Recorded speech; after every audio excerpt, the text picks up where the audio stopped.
Sir ನಮಸ್ತೆ. ಈಗ D K Shivakumar ಆಡಳಿತ ಅವ್ರದ್ದು ಬಂದಿದೆ, ಅದರ ಬಗ್ಗೆ ನಿಮ್ಮ ಒಂದೆರಡು ಮೂರು ಮಾತು.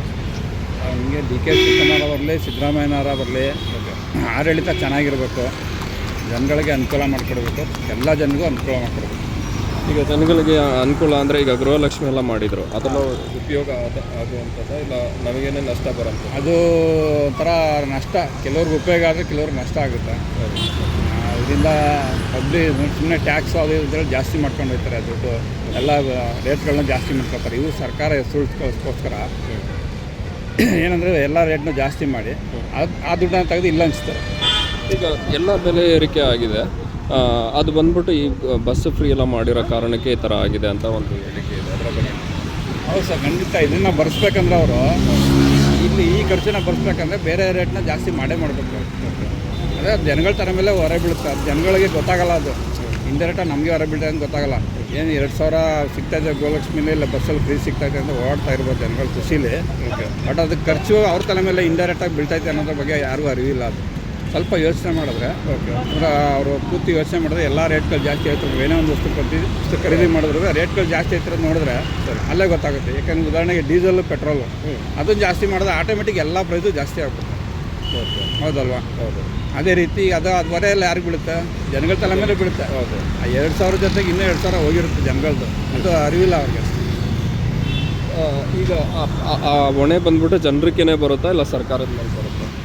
ಜನರಿಗೆ ಬರ್ತದೆ ಸರ್, ಸರ್ಕಾರ ಇಲ್ಲ. ಅವ್ರು ಚೆನ್ನಾಗಿ ಆಕ್ಸೆಪ್ಟೇ ಮಾಡಲಿಲ್ಲ, ನಮಗೆ ಬಸ್ಸೇ ಬೇಡ, ನಾವು ಬಸ್ ಫ್ರೀ ಬೇಡ, ದುಡ್ಡು ಕೊಟ್ಟೆ ಹೋಗ್ತೀವಿ ಅಂತ ಇದ್ದಿದ್ರೆ ಅವಾಗ ಅವ್ರು ಅದು ಮಾಡ್ತಾರೆ.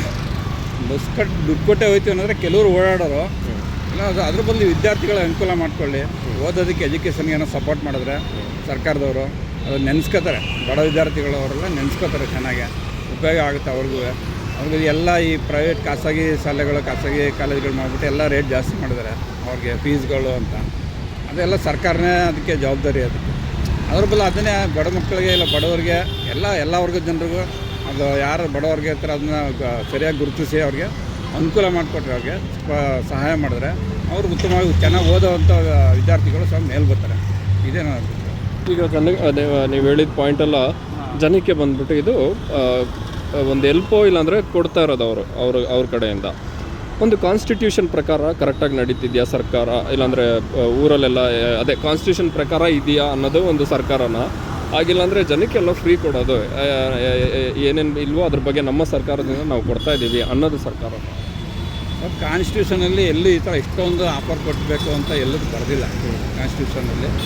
ಇದು ಅವ್ರ ಸರ್ಕಾರ ಅವ್ರ ಹೆಸರು ಉಳ್ಕೊಳ್ಳೋಕ್ಕೋಸ್ಕರ ಅವರವರು ಇದನ್ನು ಮಾಡ್ತಾಯಿದ್ದಾರೆ ಹೊರತು ಪೂರ್ತಿ ಸಂಪೂರ್ಣವಾಗಿ ಅದು ಜನಗಳ ಉಪಯೋಗ ಥರದಲ್ಲಿ ಮಾಡ್ತಾಯಿಲ್ಲ. ಅವ್ರ ಸರ್ಕಾರ ಅವ್ರ ಹೆಸರು ಬರಬೇಕು, ಅವ್ರ ಅಧಿಕಾರಕ್ಕೆ ಬರಬೇಕು, ಈ ಉದ್ದೇಶದಿಂದ ಸ್ವಲ್ಪ ಹೆಚ್ಚಿನ ಅನುಕೂಲ ಮಾಡ್ತಾವ್ರೆ ಅಷ್ಟೇ ಹೊರತು ಪೂರ್ತಿ ಇದರಲ್ಲಿ ಮಾಡಬೇಕಂತ ಯಾವ ಕಾನ್ಸ್ಟಿಟ್ಯೂಷನ್ಲಿ ಹೇಳಿಲ್ಲ. ಈಗ ಮೈಸೂರಲ್ಲಿ ಬಂದ್ಬಿಟ್ಟು ನಮ್ಮ ಯದುವೀರವರು ಪರವಾಗಿಲ್ಲ ಅನ್ನಿಸ್ತದೆ ನಮಗೆ? ಪರವಾಗಿಲ್ಲ ಸರ್, ಅವರು ಅಧಿಕಾರ ಪರವಾಗಿಲ್ಲ, ಜನಗಳ ಪರವಾಗಿ ಸಪೋರ್ಟ್ ಆಗಿದ್ದಾರೆ.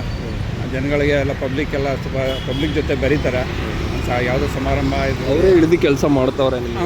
ಮಾಡ್ತಾರೆ ಕೆಲವೊಂದು ಮಾಡ್ತಾವ್ರೆ. ನಾವು ಡೈಲಿ ಪೇಪರ್ ನೋಡ್ತೀವಿ. ಕೆಲವೊಂದು ಕಾರ್ಯಕ್ರಮ ಭಾಗಿಯಾಗಲ್ಲ, ಎಲ್ಲದಕ್ಕೂ ನಾವು ಕೆಲಸ ಕಡೆ ಹೋಗೋದ್ರಿಂದ ಭಾಗಿಯಾಗಲ್ಲ.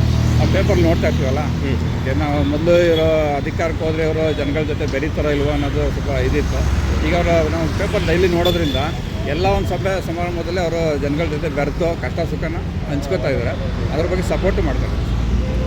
ಸೊ ನೆಕ್ಸ್ಟ್ ಅವರು CM ತನಕ ರೀಚ್ ಆಗ್ಬೋದು ಅನ್ನಿಸ್ತದೆ? ಆಗ್ಬೋದು, ಅದೃಷ್ಟ ಇದ್ದರೆ ಯಾರು ಬೇಕಾದ್ರೆ ಆಗ್ಬೋದು. ಓಕೆ, ಸರಿ, ಥ್ಯಾಂಕ್ ಯು.